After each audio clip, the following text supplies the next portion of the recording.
So what I'm about to show you is actually the #1 rated speech at Fund Launched Live the last 2 years. My dad's gotten better and better and shared some updates. This all dives into the BRICS nations, what's happening with world reserve currency, how to play this whole game. Now, if you guys don't know, my dad is the co-founder of a $28 billion family of funds. He gets on stage and actually does a phenomenal job. So I wanted to show you guys this clip from Fund Launched Live. So with that, we'll roll into it. Now we're going to get into economics. I'm an economics geek, and I'm going to go fast, and I'm going to blow your mind, hopefully anyway. The greatest product of all time, I'm going to argue this for you, and I know you're not going to agree with me, but I'm going to convince you by the end. The greatest product of all time is the US dollar. There has never been a product like US dollar.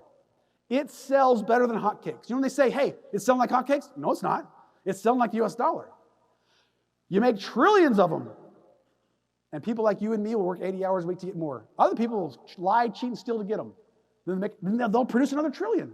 And there's insatiable demand for the US dollar. It is the greatest product of all time. Give me a few minutes. Go with me for a minute. I'm going to convince you that it's true. And why you need to know this about living in the United States of America. Okay. 2020 world currencies, it takes up 58% of the world currency reserves right now. And as you compare, the distant second is the euro.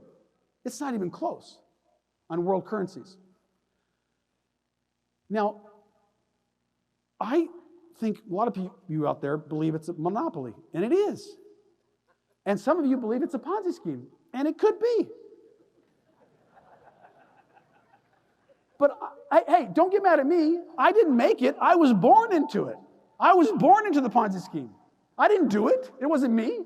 I'm just telling you the truth. Don't get mad at someone telling you the truth. So, if it's a Ponzi scheme, there's no mathematical way to taper a large Ponzi scheme. You can't do it.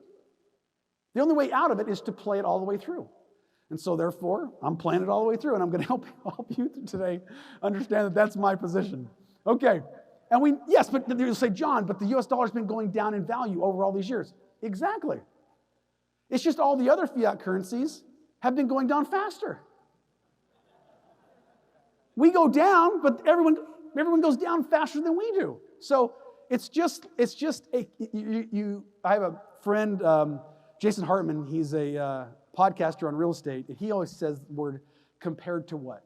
If you're going to complain about something, he's always going to ask you the question, compared to what? Don't just complain.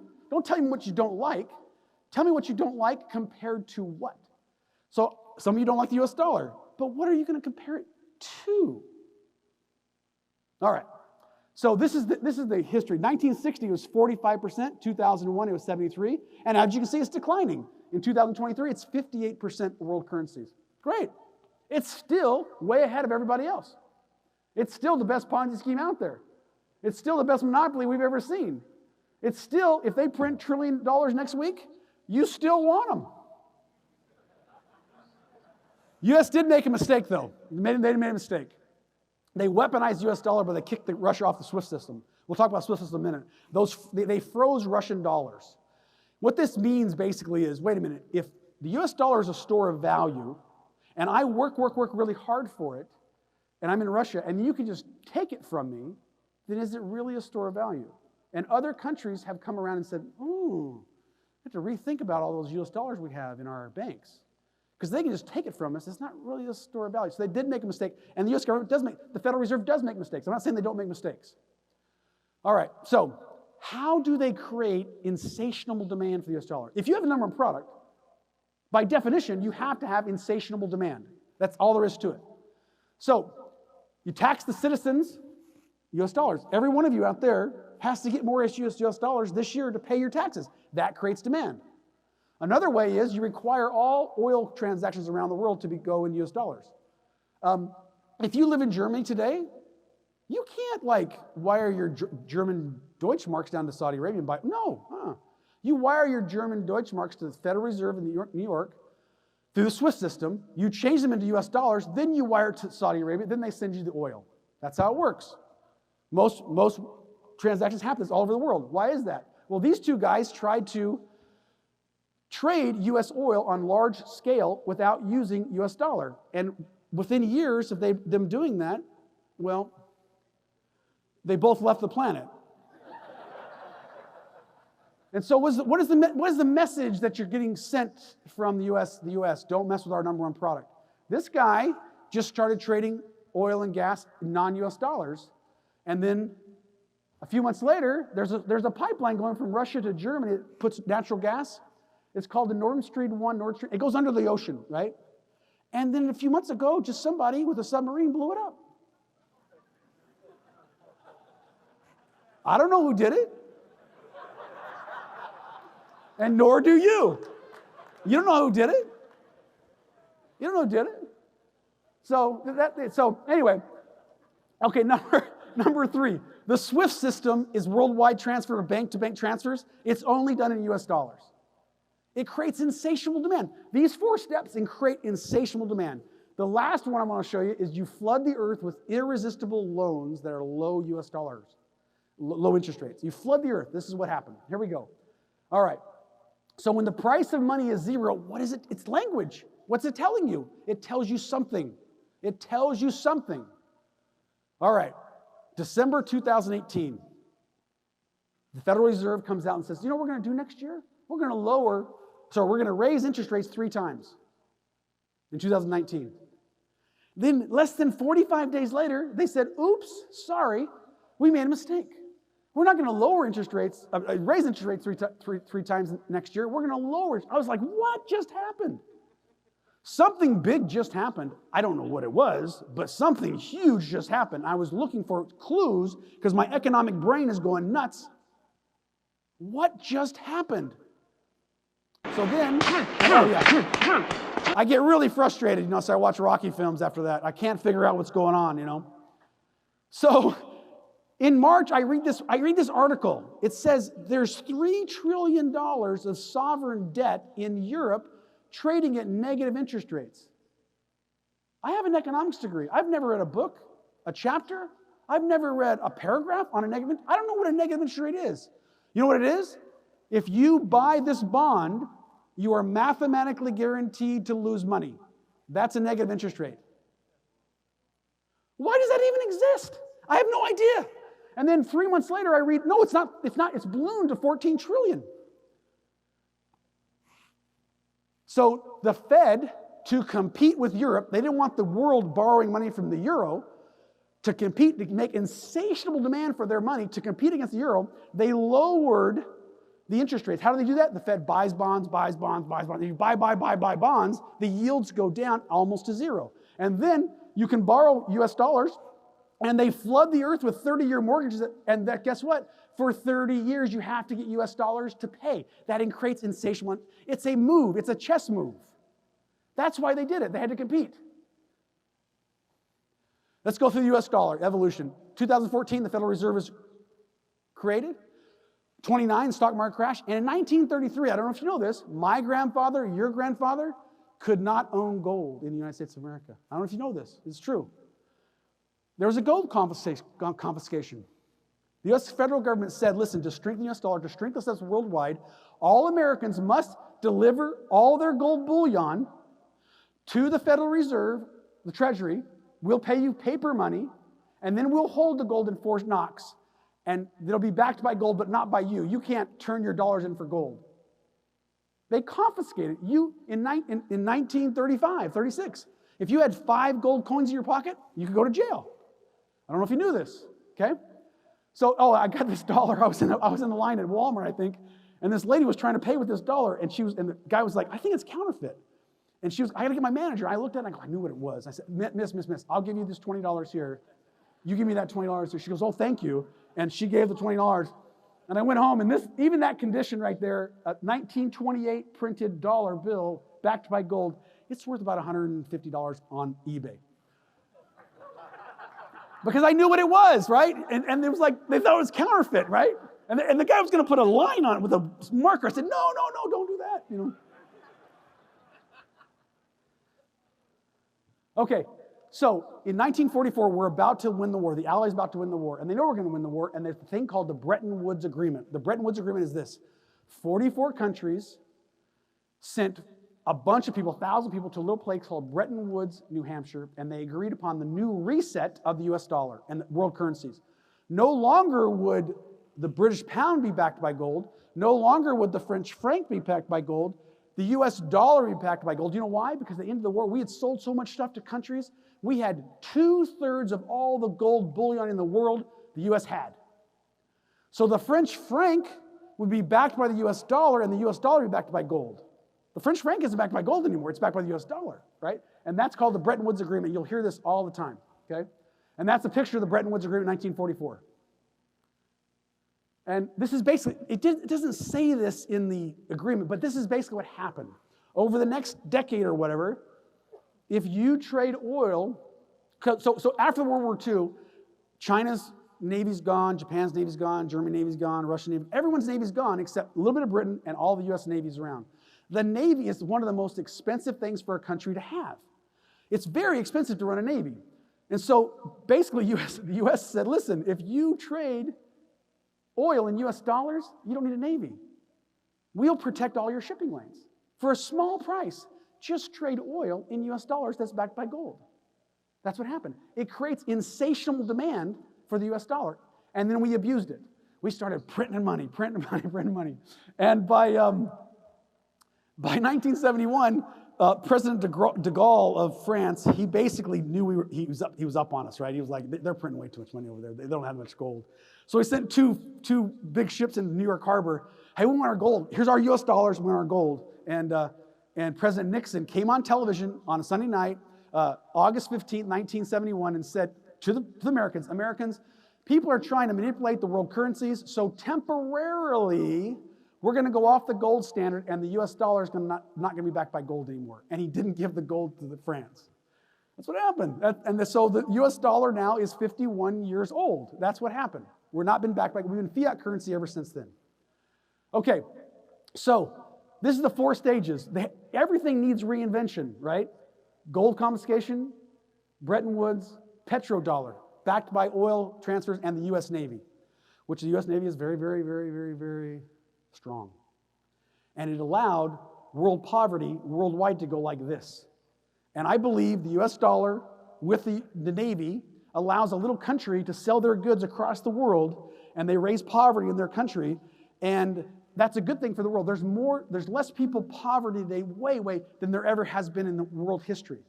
You can argue that you don't like the US, compared to what? You can argue, I don't like the dollar, compared to what? I don't like the US Navy, compared to what? And I will argue with you, and we'll have a good discussion, if you went back in time to 1944 and you changed everything, there'd be more people starving today than there is today, because of these 3 things. So you have to, again, when you complain about the dollar, or you complain about US Navy or the military or whatever, compared to what? And I would say to you, compared to people starving and not making a living in these small countries, because the US Navy has basically calmed the whole pirate thing down all over the world, and China has been one of the most benefactors of this policy. They have grown they've grown an economy faster than any economy in history. Okay, President Biden traveled to Saudi Arabia. Saudi Arabia was thinking, hey, we're thinking about selling our oil to China on the yuan. Now, I got to give it to President Biden. He flew over there. A president of the United States flies over and says, hey, we got to negotiate. We got to talk. We don't want you selling, oil in the yuan. Now, we don't know what he said, but he could have said something like this. And this is a tactic. This is a tactic that good negotiators use, right? And I've taught my kids this, and I'm trying to teach you this today. You ask a question, okay? Mr. Saudi Arabia Prince dude, listen, we understand that you sell a lot of oil to China and you want to sell in the yuan, but let me ask you a question. If you start selling oil for the yuan, how can the U.S. president, me, convince U.S. Congress to keep paying for all this military protection? How are we going to sell you F-35s? How are we going to pay for U.S. Navy protection? How are we going to keep 5,000 troops in your country training all these things and running all these great stuff? And giving you satellite. How can we do that? In a negotiation, what you do is you reformulate their question, their terms, and you put it back to them, and you say, how can I do that? And you shut your mouth. You zip it. And you let Prince Saudi Arabia dude, try to answer your problems for you. That's a negotiation. If you take a negotiation class, that's one of the things they're going to teach you. And that's what I'm trying, from here to you today, that's what I'm trying to teach. I'm trying to transfer some knowledge to you, right? It's a great tactic. And so evidently, that was a few months back, evidently, they did it. They didn't sell, okay? And probably he reminded them of this too. He didn't say it, but he just kind of, did you hear about that Nord Stream pipeline thing? Oh yeah, I heard about that, yeah. Okay, the Federal Reserve seeks to control all competitors, Bitcoin, yuan, gold. If you had a number one product in the world history, would you try to protect it? Absolutely, and you try to take your competitors out. Okay, here we go. So this is my clue. It happened summer 2020. Morgan Stanley has fined almost $1 billion for manipulating the precious metals market. SEC fined them. And I think what happened that summer is the SEC learned how they can control a market. The gold and silver market is massive. And they got fined $1 billion for doing it for 9 years. Okay? So the SEC learns how to do that. So a year and a half later, I believe this would happen. Bitcoin hit an all-time high in November. The SEC allows an ETF to come to market on Bitcoin, on futures. But what you have to listen, sometimes what people don't do is they tell you more than what they do. They didn't allow an ETF that actually buys and sells Bitcoin. They disallowed it, right? They extended their lawsuit, the SEC, against Ripple, which is a coin that competes against the SWIFT system. Bitcoin starts and character change, and then Hillary Clinton says Bitcoin could take down our world reserve currency. So what's the probability that she just said that off the cuff? Or what's the probability she had some information a few months before and she was letting her memes know, hey, I'm really smart, I love the microphone, and I'm going to tell you a hint. What's the probability? So it hit $69,000 that month because the number one job of the Federal Reserve, protect and promote the US dollar. I know they've got to take care of inflation, that's one of their jobs. They've got to take care of unemployment, that's one of their jobs. But the number one job is to protect their number one product. This is the chart. You can see over here, goes $69,000 and then starts selling off. And that's November. That little flat line right there, that's November 2021. And I was like, that doesn't happen in Bitcoin. It traded flat for like a whole week. It didn't move. Something's going on. And so how do you control a market? I'm about to give you a theory, but this is it. Okay. If Bitcoin trades 1,000 coins a day, you need 45,000 Bitcoin. If it trades 100 coins a day, you need 4,500 Bitcoin. If you can get 45 days of trading volume, then you can control a market because what's happened, it goes $69,000, you take your 45 days of trading volume, put it on top, and buyers come in, they try to get through, they can't get through. And then it goes down to 68,000, but guess what? You know who's buying? The Fed then at 68,000 starts to buy. They're replenishing their 45-day trading volume. And then the stock goes up to 68,500. Then the Fed puts their 45-day trading volume on top. They can't get through it. And then it goes down to 65,000. And who's buying? The Fed buys down here. They replenish. You're playing against a company, the Federal Reserve, that doesn't want to make money. That's what hurts your head. That's why you can't beat them. They don't need to make money. They print money. They make the money. Actually, they actually make it. Not like you and me make it. They make it, right? So Bitcoin is half a trillion, and gold and silver. So a company with limited funds, J.P. Morgan, they corralled the gold and silver market for 9 years, and they had limited funds. The Federal Reserve has unlimited funds, and the Bitcoin market's only $530 billion. The Fed spent $120 billion a month for 30 months, keeping interest rates down. This is nothing to them. They're controlling their competitors. So the US dollar has to go through a rebranding. Everyone does. You do, I do. If you're a parent, you got to raise your kids differently as they get older. If you're a spouse, you got to rebrand yourself. Everyone has to rebrand. So in the near future, they're going to change to the US dollar. The US dollar is going to go digital, and this is how they're going to do it. So this is November. And so the Fed tells you things. They give you hints. This is the hint. This is your first hint. November 2022. Hey, we're the Fed. We're going to try our US digital dollar with Wells Fargo and Citibank. Hint. Wells Fargo and Citibank aren't going to get closed. If you want to bet on a bank, those are the two banks you need to bet on. Because that's a hint, right? They tell you what price is a language. It's telling you something all the time, okay? Then 4 or 5 months later, what do? The first 3 banks they close are crypto banks. A coincidence? Hey, we're coming out with our digital dollar, and 4 or 5 months later, oh, you crypto bank, you're dead. They're eliminating, oh geez, I'm getting excited now. They're eliminating all of their competition. Get away from me, because we're coming out with our digital dollar. You're gone. They're sending a message. Then they're going to, the SEC is going to file a case against Coinbase just last month, March, well, a couple months ago. Then in March, they're going to go after Justin Sun and the crypto entrepreneur. They're going to sue him. And then the next month, they're going to sue Bitcoin. They're giving you a message. They're taking out their competition. They're protecting their number one product, okay? They're reinventing the digital dollar. This guy reinvented himself 3 times. You have to do that. You have to, over your lifetime, you have to reinvent yourself, or you're going to be boring, you're going to die, you're going to whatever. You got to reinvent yourself, okay? So there's 4 phases that they're going to go through. This is theory, okay? It's just my thoughts of how they would do it. All right, here we go. They're going to say, hey, listen, we have a digital dollar, we have cash. You can do it, you use both, we don't care. It's a free country. Use the digital dollar, we don't care. Then the next phase, they're going to have hey, the U.S. is going broke. They're going to create a crisis. Hey, we're going broke. You know why we're going broke? Because we can't collect all of our taxes. There's a bunch of tax cheaters. If we had all our money, this is a lie, by the way. If we had all our money in taxes, we could pay our bills. That's not the truth. They spend too much money, and everyone knows that, right? But that's the crisis they're going to build and sell to the American public. And then there's going to be a media blitz that, hey, if you have a business and you're accepting cash, you're allowing tax dodgers, and that's hurting America. And then maybe in May 2033, 100 years after the gold conversation, maybe they say, for the sake of the country and to make America strong again, we're not going to allow gold, silver, or Bitcoin. You have to, and no cash anymore, because that's tax dodger people. You have to go, everyone has to switch.